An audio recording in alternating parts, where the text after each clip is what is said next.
Ladies and gentlemen, welcome into a very special edition of Jackrabbit Illustrated Splitting Hairs podcast, brought to you by the Kubota dealers of South Dakota. I know Matt just got himself a big thank you to them for being a sponsor for us this year, by the way. Matt just got himself a new BX tractor with the snowplow or snow blower and all that fun stuff on it. I didn't know that. Oh yeah, he's kind of a big deal. He's getting after it, being out in the country. Mine. Yeah, I'm wondering if they actually paid a sponsorship or if he just got a sweet deal on the tractor. That's really We're gonna need to meet about this. Right, we need a real a serious meeting about it. Yep. I actually have a friend of mine who also has one of those that is awesome. I'm pretty jealous because I learned this year with the amount of snow we got in South Dakota at irregular amount and living in the country now that my little snowblower was woefully inadequate for what I have. So I might have to consider a Kubota myself. Well, get it if you need one. Right. Yep. I know where to get it. And I know that you can we'll get a sweet deal with our big contract money that we get from doing this. I heard we get a bonus for doing this episode and all that stuff. Perfect. That's not why we're doing it though. No, that is not why we're doing it. You just got back from softball practice with your daughter and everything, correct? I did. Oh my God, it's dusty and hot, and yes, but she loves it. And then I'll be at the hockey rink with her by 8:30 tomorrow morning or something like that. So good change up. Right. Yeah. Well, because we're both girl dads here, and that brings us to the reason here for our guests that we have on with us who are graciously sharing their time with us, Myah Selland and Tori Nelson of the Jackrabbits women basketball team, as everybody knows. But we're not here to focus on the women's basketball team nearly as much as we are their Her Turn organization, www.herturnsd.org, if you're interested in more about that.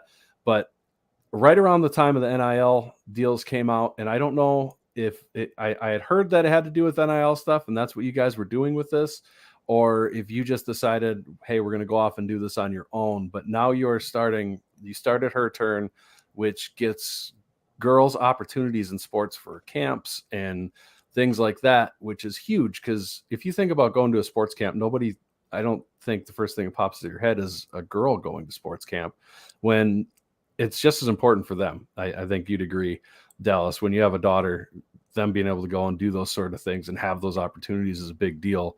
And being able to provide those opportunities is awesome. So we love what you guys are doing. Well, actually, hold on. Before we finish the intro, let's go back to when we actually first started talking about bringing these guys on, because this was just an actual conversation that we were having. I don't remember what sparked it. There must have been some sort of post or something that they did.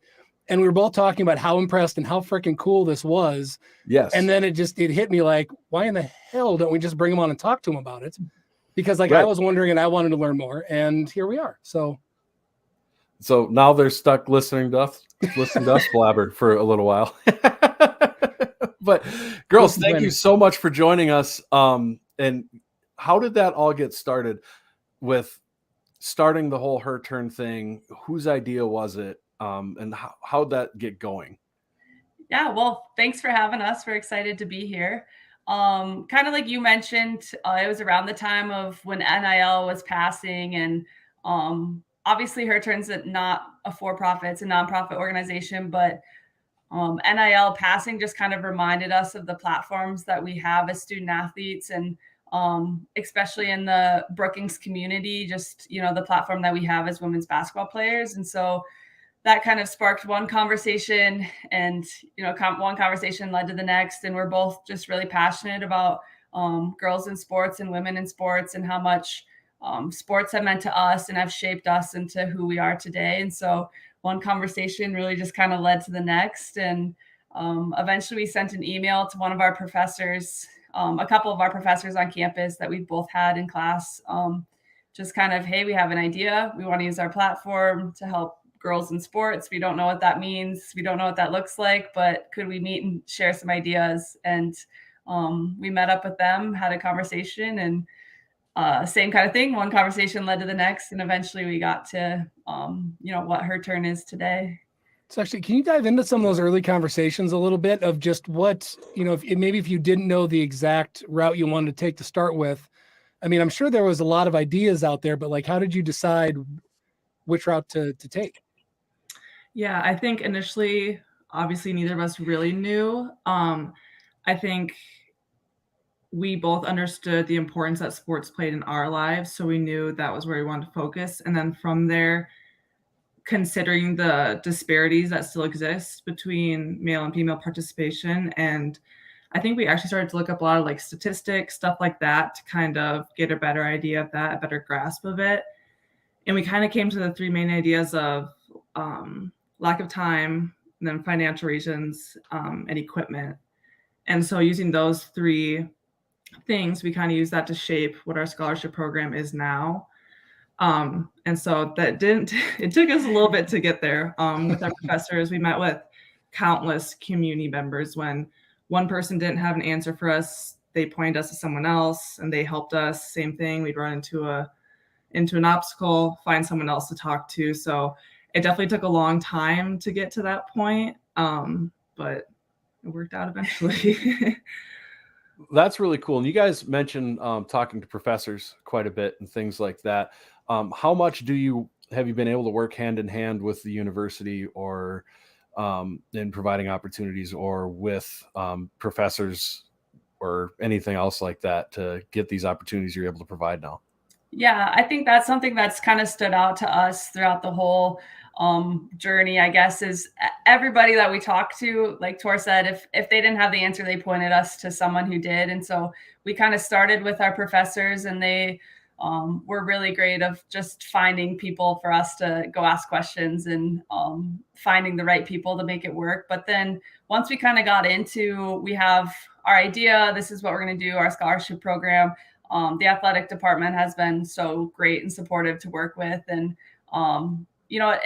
it definitely is, it's something that hasn't been done before. And so we kind of had to figure out ways to make everything happen. But the athletic department has been supportive. The individual coaches for each sport have been so gracious to work with. And, we make it a little more difficult for them because we're not doing it the same way as if a parent were to sign a kid up to go to camp. And so we definitely make it more difficult for them, but they've been so supportive, and they like what we're doing. And so they've made it easier for us, even though we haven't made it easier for them. But the whole athletic department has been so great to work with. That's such a cool story hearing. One, I think, we were just super impressed with what you guys did, and obviously the cause, if you want to call it that. I don't know if that's the right word, but that's great. But also knowing that the school gets involved and it's, this kind of symbiotic thing is I don't know, that's very cool to hear. Can you take us through, I guess, maybe help us understand, do you focus on any one sport in particular? And then just take us through the general process a little bit. Mm-hmm. So we don't focus on any sport right now. For our scholarship program, we have basketball, volleyball, soccer, softball, and we offered wrestling this year too. Yes. Hold on, would you consider adding hockey? Because I could use some help, maybe. I'm just kidding. So we don't limit it to any just one sport. So I think sometimes people assume that because we play basketball, it's just for basketball, but it's for a lot of the women's sports here at SDSU. So for the general process, so our main thing is our scholarship program. So a scholarship allows a middle school girl in Brookings to attend an SDSU camp of their choice in the summer at no cost to their family. And so we basically start with going into the middle school in about spring, and we present the opportunity to all the middle school girls in their gym classes. So we present the opportunity, we hand out an application, get those applications back. At that point, we have an advisory committee, which is 2 guidance counselors in the Brookings School District, and then the former teen center director at the Boys and Girls Club. So obviously they're a lot more familiar with the students than we are. So they can then narrow down those applications and select the girls who would benefit the most financially, because they know the kids, again, better than we do. And then from there, it's just kind of communicating with families about, what equipment do you need? Do you need transportation? Getting all the logistics sorted out. And then kind of getting them to camp is the last step. So that's so cool. Hold on, I got to follow up, Brendan. So is it typically, do you typically see girls that is it financial reasons, or is it just, are you getting people that maybe wouldn't even normally think about it coming in and going to a camp? Yeah, kind of both. I think, I think we kind of reflected on just the privilege that we had to come from families who could support our sporting endeavors. We didn't think about it. We just said, hey, we want to go play softball, and our parents would sign us up and get us there. And so we both, were just active young girls. And so we were lucky enough to come from families who could support that really from a really young age. And so we were in it really early. And then, as you guys know, as dads, these sports can be expensive. And so to get started into sports is really hard. And so kind of both, this opportunity can kind of just open the door for girls who maybe just their families wouldn't have thought about doing it, because it's expensive. It's time consuming to get them to and from camp. They have to have the right gear to go to camp. And so it's, girls who have maybe participated, but just can't maybe sustain it, or same with the girls who maybe just haven't had the door open for them yet. So you girls mostly right now are doing camps, correct? Or are you working with some of these girls who might, who qualify for your scholarship, things like that, to be able to get them on a team per se, like if there's a traveling team or something like that? Or are you guys just focused on the camps right now? We're just doing camps right now. That's what we started with. I think obviously we want to keep growing with getting them on a team, then becomes like a long-term, they're playing the whole summer of long-term consistently getting them to practice in their games. And with camp right now, it's just more realistic for us to be able to just get them to camp. They stay to 3 days, and then we can get them home if they need it. But that's definitely something that we would like to do maybe. Yeah. Someday, right? Hopefully we get enough people to watch this and you guys get some more help with that. Actually, that's a great segue here. So just for the actual podcast, because people listen to podcasts for different amounts of time, we'll cover this at the end. But if people want to get involved, they want to help, what should they do? Yep. So if they can visit our website, so herturnsd.org. We try to keep it updated. That's not our strong suit, but keep it mostly updated. But then there's also a donate tab that offers there we go that offers more information about how to donate. We do have an online option that you can donate online. Otherwise, we take checks, but we operate under the Brookings Foundation, under the umbrella of the Brookings Foundation. So that's how we kind of maintain our 501c status. So we also take checks.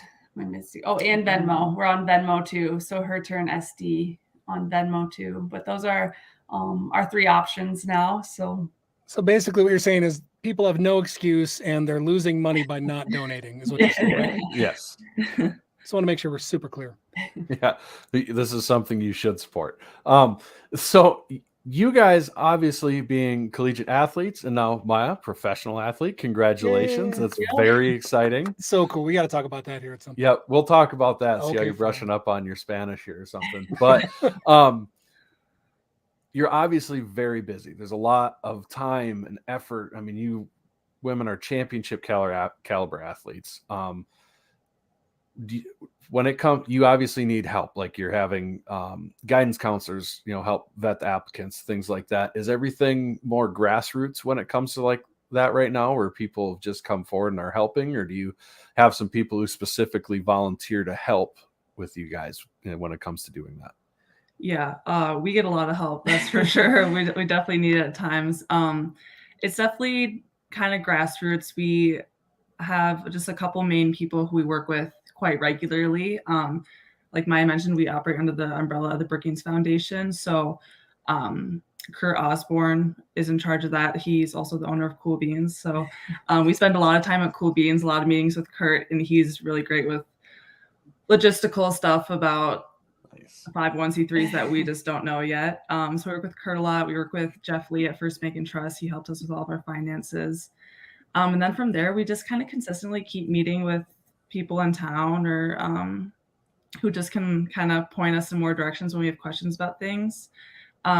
We do also have like volunteers who like to help too. So we actually recently started a Her Turn ambassador program. So these ambassadors are current student athletes at SDSU from different sports who help communicate with families to get the girls ready to go to camp. So we have awesome. like a couple volleyball players. We have one of the girls on our team is also helping, and hopefully as we continue to grow, we'll get more and more girls from different teams to help out with that. But that was a really big help for us this year, especially communicating with families can be a lot, and they do a good job of helping us manage that. And then we also have a soccer player who, Jenna Helene, who volunteered to help with our social media. So if you've noticed a step up. Yes. Yeah, so that's taken a big step forward since Jenna volunteered to help us out. That's so cool hearing that it's spreading and growing, and you're getting other athletes involved. So let's talk future a little bit. What look 10 years down the road, what does this look like? What are your goals for this? Yeah. So like Tor alluded to, our ambassador program is really kind of right now our plan for the future. And so obviously I won't be in town for much longer. And Tor only has 1 year left playing here in Brookings. So we're hoping the ambassador program will keep, the Her Turn presence alive in the Brookings community. So there'll be current student athletes, they'll be in town, they'll be able to do kind of the things that we won't be able to do if we're not in town. But Tori and I will still be behind the scenes, kind of, in charge, leading the way for all of that. And so 10 years, that's a long time, but we're just kind of working for the next few years. We hope it'll go quick, I promise. Yeah, this is just kind of a sustainable plan, but I think we're both really invested in this and want to see it grow, want to see it reach that 10-year mark, and so we're really invested. We have a lot of really big ideas, I think, but we'll just kind of keep, what are they? That's what I want. Like, what are the big ideas? Spill the beans. No kidding. Come on. There are no rules here. Community would be really cool, just to be able to find other communities, girls in, areas around Brookings, eventually further. And so I think that's kind of one of the big ones that we talk about. But yeah, it's fun to think about those things, but also we kind of stay grounded of this is what we have the capabilities of doing right now. And so we want to make sure that we're doing everything we're doing now, doing it right. So sure. I mean, that's a smart approach, but there's a lot of people that would get behind something like this. I mean, honestly, I'm sitting there thinking about, I'm in Mankato. So I'm imagining how to do something like this in town, right? Because there's the same sort of camps available, even a little bit bigger community. Well, heck, I just joined I mentioned 2 of my 3 kids play hockey, and I joined the hockey board specifically to grow the girls program because it needs more focus. I mean, people care about it, and it's not like it's neglected, but there just needs more attention, right? So anyway, I think there's a lot of people that can get behind this and help it grow for sure. Yeah. So I think people sometimes don't realize with what you guys are doing, how much work goes into it and how much effort goes into it. And seeing the video, speaking of, your social media presence growing, of you guys being able to hand out the stuff, I believe it was for a volleyball camp to some of those girls. I think that's what got Dallas and I talking about this.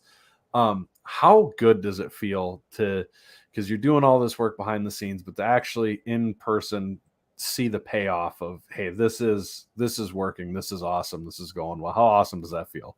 Yeah, it's such a good feeling. And Myah and I always say when people ask us like, oh, it's a lot of work to do, it's like kind of an escape for us. It's something outside of basketball, it's something outside of school, it's something that we're super passionate about, and we can take a little break and go work on her turn stuff. Like, that's the best part of the day. Like, that's a good break for us. And so, but to that same point, I think sometimes, we're just checking stuff off the list, trying to get things done, trying to get girls registered for camp, making sure we have everything in place. You just get stuck in getting all that checked off. So then when the moment finally comes where you actually see the difference that you're making and you can actually interact with the girls and see how excited they are for camp, it's just such a rewarding thing to finally see and to kind of realize how much work you put into that, was just for that girl to have the opportunity. So that's definitely our favorite part of it. And we're so grateful that, we can have those small interactions throughout the process. And I know we enjoy doing it just as much as the girls enjoy going to camp. So That is before awesome. Before I move on to my next question, I want to thank the Rev Dustin Helton for volunteering to start a Texas branch What a stud. of her turn. Bravo, Dustin. Look at the He's effect also- you ladies are having already. Yes, and he is branch committed. I'm sure big dollars already, and he's all on board. No, but in all seriousness, wow, I'm good at my mouth words today. It's been a long time since we've done this. Bud. Yeah, I think you're doing great. Yeah, I got my milk candy still, so that should keep people off my case a little bit. Yeah, I thought about not having milk. But anyways, I think there is a greater effect, and hopefully people who listen to this, who are in their own communities, because you guys, like you said, right now it's basically Brookings area. Is some of the hope is that people see what you guys are doing here, and that it clicks to some people in other towns, say Sioux Falls or Garrettson. Somebody listens in Nebraska and they're like, hey, I should do something like this, or even look into just, hey, you know what, my kid's friend, she doesn't have quite the same opportunities. Maybe I'll help them get to a camp with my daughter. Is that something that you maybe thought of happening, or is it something that maybe you haven't even realized might be a thing yet? Yeah, I mean, I will speak for you. I don't know if we've thought about like that sort of ripple effect. I think we kind of get caught up in our own world of trying to make this work. We've talked about, growing it outside of even SDSU and, those kind of far off goals. But I don't know if I've really thought about the ripple effect of, maybe somebody else gets kind of the same, like you said, help my neighbor's girl get to camp. So I think that's a cool perspective that I don't know if you, I mean, that's where my mind's going here too. Not that this is an official meeting here, and they probably have more ideas than know what to do with already. But no, like again, being in Mankato, like Brandon TC was a teammate of mine. His wife Emily is the head women's basketball coach here in Mankato, and actually, their daughter is on the same softball team as Landy. So, I am game tomorrow night or whenever it is. I'm definitely going to talk to Emily about this and just pitch it and see. I don't know if we can get some traction or see if anybody's interested. But I guess I'm curious. Talk a little bit more about this summer. So you mentioned that there was the video that I think got this going. But like, what's the camp schedule look like? What's shaping up this summer? Mm-hmm. So we had volleyball camp this summer, which is what that video is for. So volleyball camp was last week. We have basketball camp coming up in about a week this weekend, coming up on Sunday, and then soccer camp is end of July. And are those all individual camps? Yeah. And then we have softball camp, but that's not until the fall, so that's in September. So that won't be for a while here still. But volleyball camp seemed to go good. So each camp, besides softball, so I'm just focusing on basketball, soccer, and volleyball. They're all 3-day camps, so they spend 2 nights in the dorm. They're pretty long. They're kind of hard. They're doing serious from breakfast to dinner. They have a little thing after dinner too. It's all day that they're going, but they're really fun. And they get to interact with some positive female role models. They get to see us, interact with us. There's fun stuff outside the sports too. They get to eat at like Larson Commons, and they get to some camps have like memories. Oh yeah. Some camps have a pool party. They'll walk to the Hillcrest pool, or some do like a movie night, a talent show, stuff like that. So it's a good opportunity for the girls just to not only try the sport, work on the sport, but also just experience a college campus, meet new people, and that's so cool. Yeah, just have a good experience. So that's the general camp schedule, but softball's a little different. It's just a 1-day camp in September. So that one's a little different, but sure. Yeah. Mm-hmm. So not that this is just a pitch for SDSU camps, but that's cool that there's all those other ones are all like full 3-day legit camps, because my son is a football player first and foremost, and football camps, you can't find a college camp that's actually instructional anymore. It is. Right. I mean, they're all meat markets. That's all they are. And actually, and I will say SDSU's is coming up in 3 days, and it's actually a legit full day, and they do a couple of sessions. So there is instruction that goes on there. But far and away, like there are not very many like 3-day legit instructional camps. It is you go in and all right, let's weigh, measure, run a 40, and then we're going to sort you into 3 groups, and the coaches are going to follow group A, and that's all you do for 3 hours, right? And it's very refreshing to hear that there's so much going on. And I also, if there's any parents out there listening and considering sending their kids to camps, it's a big part of our household and what we do. And I spend, well, one, it's because my son quit playing travel baseball, so I started signing up for camps, and then that's all we do all summer. But just the idea of going out and spending that time with them, and then getting out, and you mentioned seeing a campus and being around positive role models, and like it is a cool environment and a cool experience, and you definitely should do it.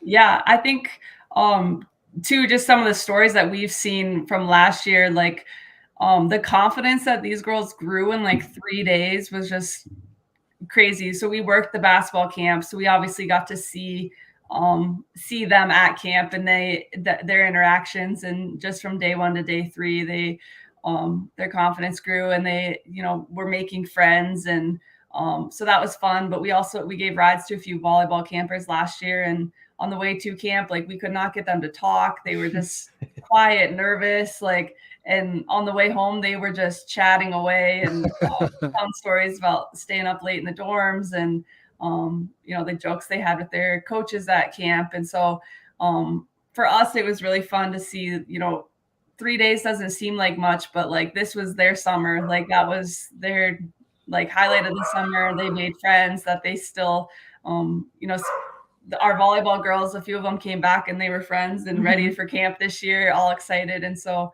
3 days doesn't sound like much, but these camps are, a big deal, and they make a difference in their lives. No, that's a huge deal. And I'm glad you guys appreciate that, because that's the part I think that drew Brendan and me in here, is just the impact that can have on a young athlete's life. And that impression, like that will last. Even if you forget about it in a couple of years, that's stuck with that kid. And that's awesome. Great job. I can't imagine how cool it would be, because I remember going to 3-day camps and how much fun they were. And like you girls said, it's you learn to make friends, and you open up and learn a lot of things on interacting with people and everything else. I can't imagine how cool it would be to be picked up by one of the actual athletes Right? from What the the heck? school I didn't get that treatment. and get a ride. That would, yeah, I'd have probably been quiet too, man. I mean, that is awesome. And I apologize for my howling dogs in the back. I was wondering who had the dog. It is not. I had to. Yeah, it wasn't mine. So one of the pack is all wound up. So I it apologize happens. for that. So what? Back to the goals thing a little bit. And I'm sorry if you said this, but I didn't hear. Is there like a numbers goal for this year? For like, is it growing? Take us through that. Yep. So last year we had 9 total scholarships. So then coming to this year, we knew we wanted to grow, but didn't know exactly financially what that would look like for us. And then also just getting enough applications back, because since we do offer the application, we present it to everyone. And obviously we get girls who apply who, their parents already probably have them signed up for camp, and they just don't completely understand that, oh, this is probably for girls who don't have the opportunity. So we weren't really sure how many we'd get back to. So this year we actually ended up giving out 18. So we doubled from awesome. our first year.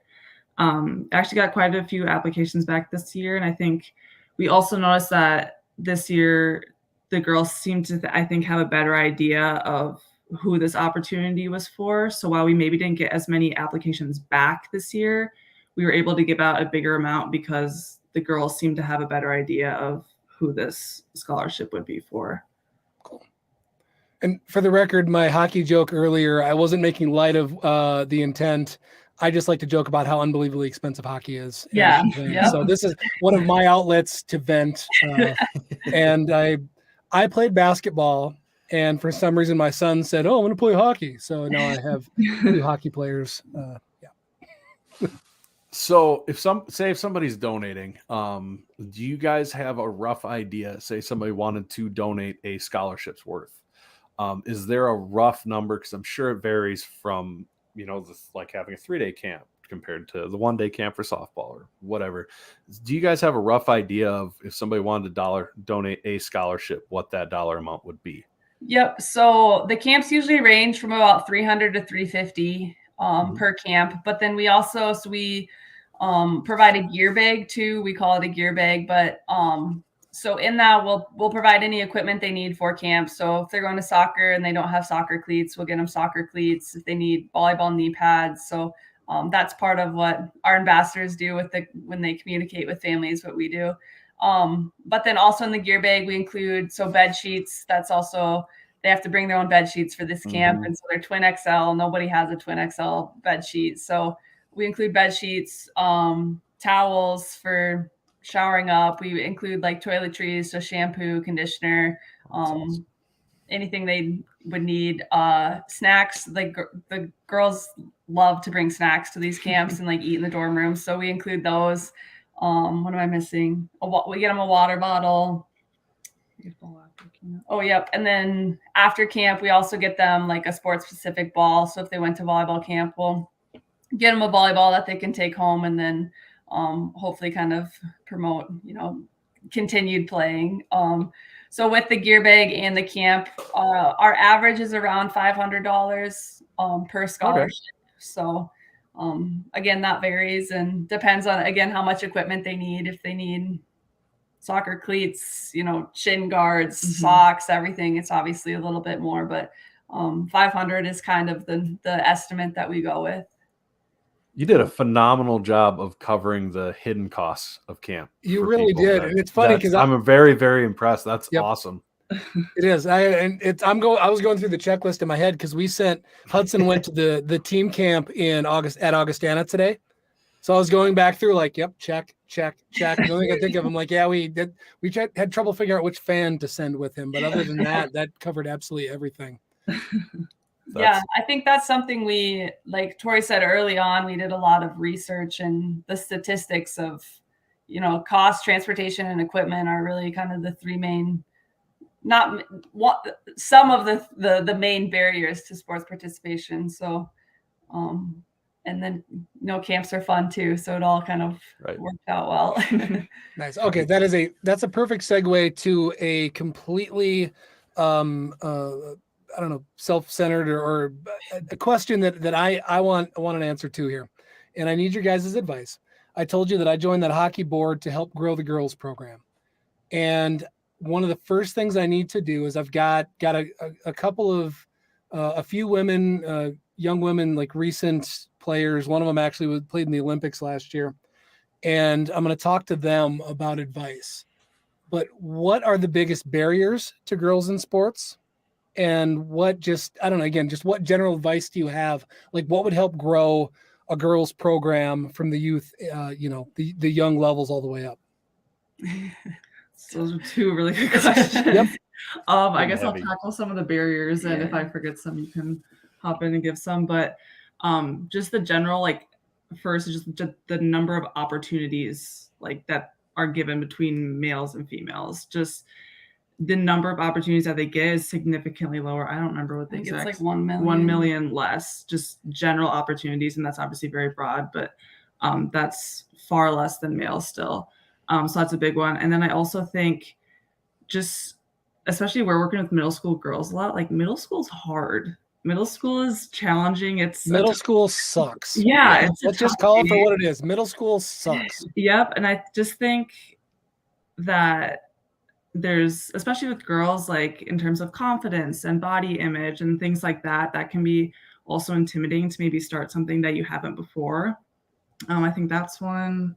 Yeah. I don't know. I think like the perception of sports is still something that I think we're working through. I think we're getting a lot better. And, the more we can kind of amplify the voices of, female athletes and kind of their platforms, and the more we can support our current female athletes and, the same capacity that we do the men, I think then little girls can see that, and they can see that, that support. I think a little off topic, but throughout like the WNIT run, how many little girls were at those games. And I think that meant a lot to us. Like, it meant a lot to us to play in front of crowds like that. But I think it felt a little deeper when you look up and saw a little girl and the only world she knows is that these female athletes are getting supported like that. And so I think that that's important too. I know. I think like what Tori said, one of the biggest one is just the straight opportunity to get started in sports. There's just fewer opportunities for girls. Girls are also more likely to drop out if they do get started. So they're about twice as likely to drop out once they get started. So those same kind of confidence, kind of perception, body image things are all kind of the main reasons that dropout is there. But like I said, I think we're making a lot of progress, and I think it's fun to be a part of a community like Brookings where we kind of feel that support as female athletes, and all the little girls growing up in Brookings feel that too. That makes sense for just kind of the initial draw, and you guys are doing exactly what I've always said is important in any youth sports. It doesn't have to be girls or women's or whatever, like just anything, is you take the coolest looking jocks, right, that are 3, 4, 10 years older, and you parade them in front of a bunch of little kids, and they like, right, Brendan, like there's it's total just puppy dog, just awe, right, that happens. And it's those little things that make such a difference and that will stick with somebody forever. Like that is what there might, with all the different perceptions about sports and body image and whatever, if they see somebody cool and confident and happy with themselves, right, like that will shape someone's image just like that, and that sticks with them. So that actually answers a lot of what kind of I had in my mind in terms of how to just get the initial buy-in. Now there's trying to figure out how to keep people out, which is, I think, is another step. And that's exactly what you guys are tackling, right? Of how to keep people involved and through this difficult age, because when you start in youth sports, right? Everybody goes to the local YMCA and does the sports sampler or whatever it is, and they try a bunch of stuff, and they might stay out, and they go out in 6th grade or 7th grade, but then there's that drop off, right? There's that line that happens where there's all these kids that could stay out and could contribute and could get all of these other great things, but they stop because there's a barrier, and that's what you guys are tackling. So, again, bravo, and thank you for the answer, though. That's exactly what I was looking for, was kind of just what your thoughts were in how to, I don't know, encourage that. And to piggyback off of what Dallas is saying a little bit, just first off, what you two are doing is just above and beyond. You'll see a lot of college athletes, show up to a camp and help at the camp and all that stuff, which is awesome. It's great. But to actually start a whole organization that proactively gives opportunities to the girls that you guys do is so above the maturity I ever could have forgotten about. Hold on. Okay, so Chad, who was it? Matt must have commented that we needed to get them talking because he didn't want to listen to us. He did it at the start. I wanted to start this by saying, Brendan, let's you and I list off all of the nonprofits that we started in college. You first. Right. I remember the Brendan's Beer Fund was pretty popular around that age. Yeah, that was about it. That was about it. No, very cool.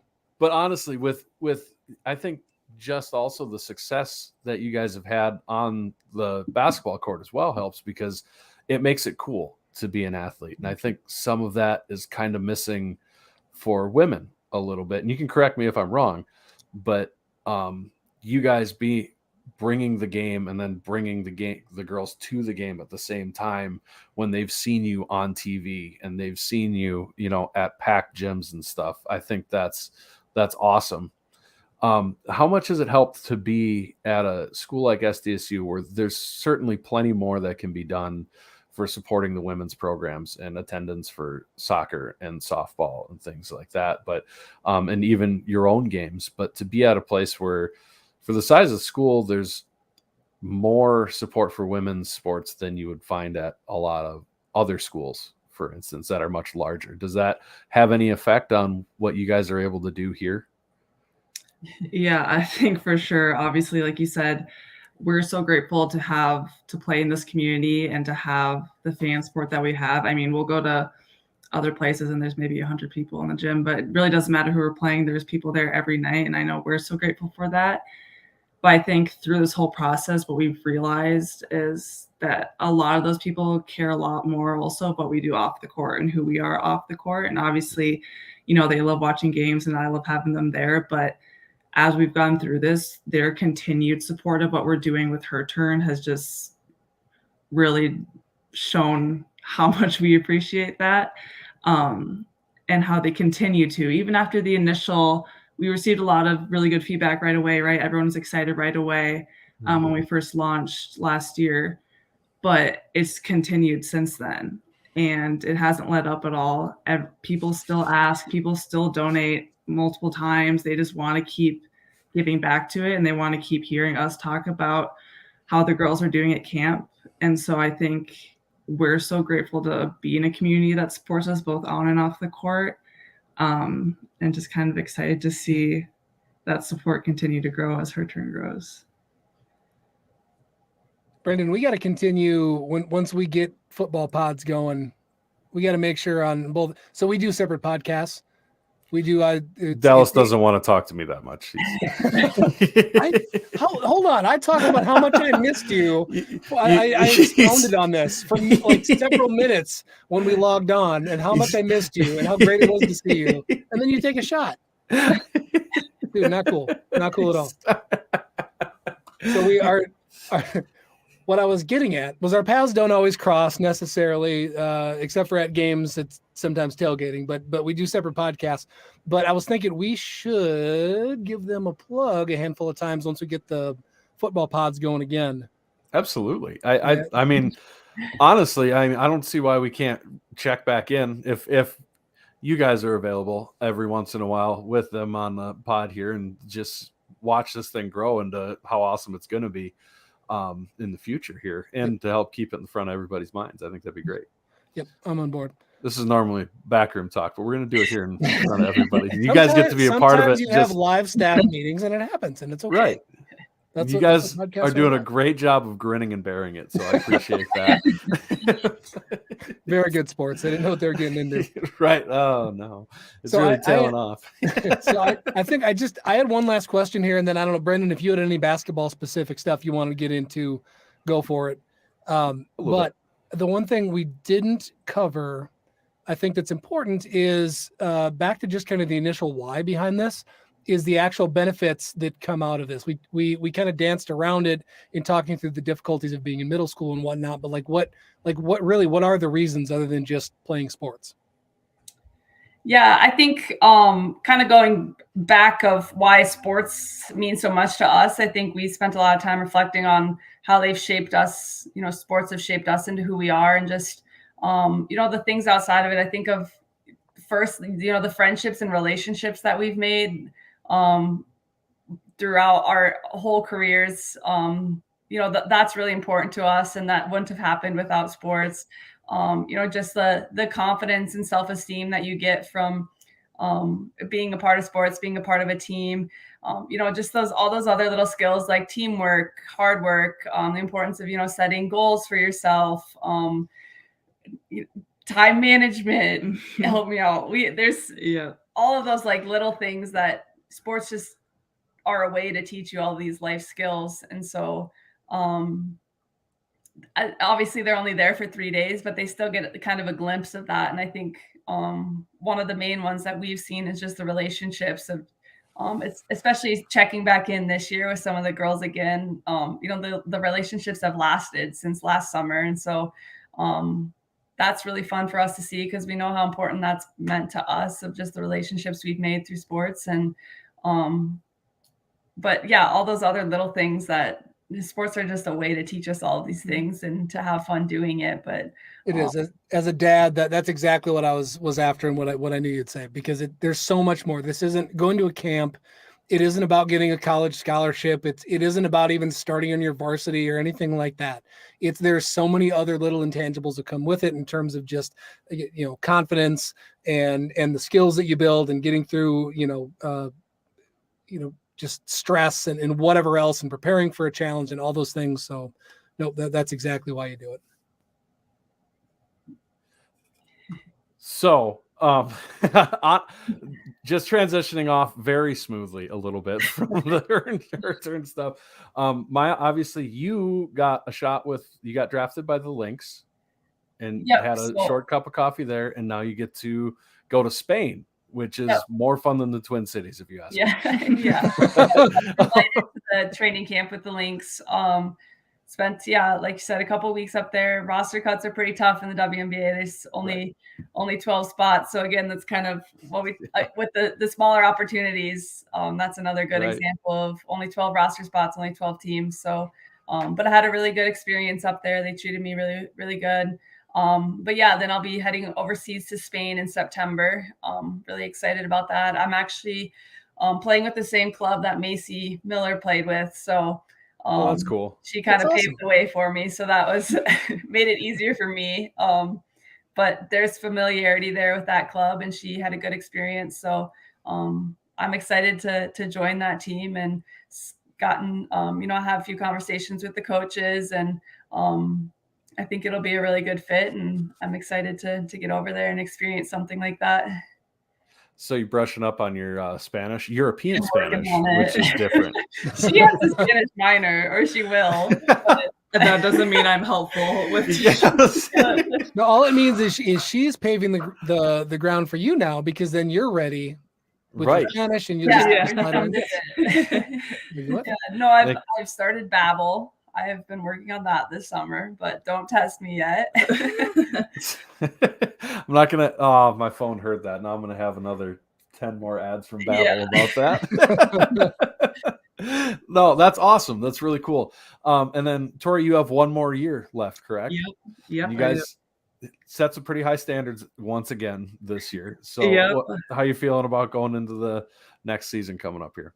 I'm excited. I think we have a good group of returners coming back, and I also think we have 2 freshmen who are coming in who could really contribute and play really well for our team. So I don't know, for me, I'm just excited for one more year. I'm happy I got a 5th year, get the chance to take that. And so I think we have high expectations, but I think with the team that we have coming back, I think we're looking to be pretty good. And I'm just excited for games to start coming around already. It seems really far away, but I know it'll come up really quick. So this is some of the COVID stuff got confusing. So like this is your this is the last year. Last. This is technically my COVID year, my extra year from COVID. So yeah. Okay, perfect. So thoughts on the renovation in the new arena, and I can, Myah, I feel your pain. So like, and we didn't have any of the cool stuff when I played that's there now. So I get it. Like, things get renovated. It happens after you're done. But like, what are the thoughts on the renovation? What's that going to do for the program?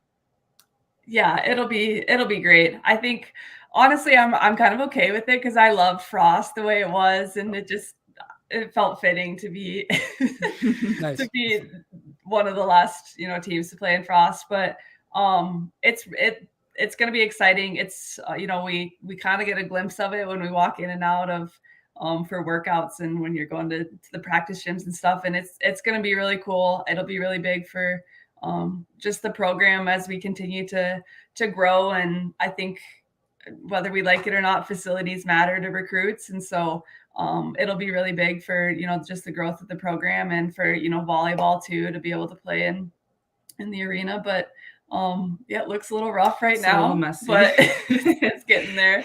And, you can kind of start to see the outlines of like the blueprints we've seen, and how it's kind of coming together right now. So it'll be really exciting when it's ready. So Tori, you're not going to be sending Snapchats going, nah, look what I get to play in. I don't think Myah. She's going to be in Spain living an amazing experience on this team games. But she's going to send you a picture of some beach. Go, yeah, it's fine. Yeah. You enjoy it. No, other than that, I don't think we need to. I don't have anything else. How about you, Dallas? No, I'm good. Is there anything else you guys wanted to cover? Anything we didn't ask about? Or no, this has been great. We appreciate this. It's always fun for us to kind of get to share more about our story and what we're doing. So thank you for having us. So one more time, if people want to give, what should they do? So head to herturnsd.org, our website. There should be a little donate tab on the top. Pretty much has all the information laid out there for you, but we take checks. There's PayPal and one of those links through the Brookings Foundation. And then we also have Venmo, which is Her Turn SD as well. Awesome. And I would be remiss if I did not tell you guys to thank Drew one more time for me for finding my wallet after a football game last fall with his fiance. I appreciate that. It was run over and nothing was good anymore in it, but it was a relief to get it back. So I appreciate that. I forgot about that. Yeah. Oh no, you heard about that? Oh, yes, we did. Yeah. yeah, this weird dude met me in the Perkins parking lot. And I was like, oh, I do a podcast. I'm gonna tell the guys. My wife was I like, totally forgot about that. Your wife, my wife's like, you're such a freak. What are you doing? So, anyways, no, it was a pleasure having you two on. You guys are doing fantastic work. Your careers are going to go down at SDSU in the history books for sure, but I am also 100% sure that Her Turn is going to be an even longer, more lasting legacy. So fantastic job. Thank you for all you do as a girl dad. Well said. I think awesome. I think that was how this started. Was there's a text and we said girl dads unite. Yep. Yep. It's going because it's a big deal and thank you for what you're doing. It's awesome. Thank you for having us. Thank you. You bet. Finish her up. Long pause. Should I hit the end button? I'll hit the end button.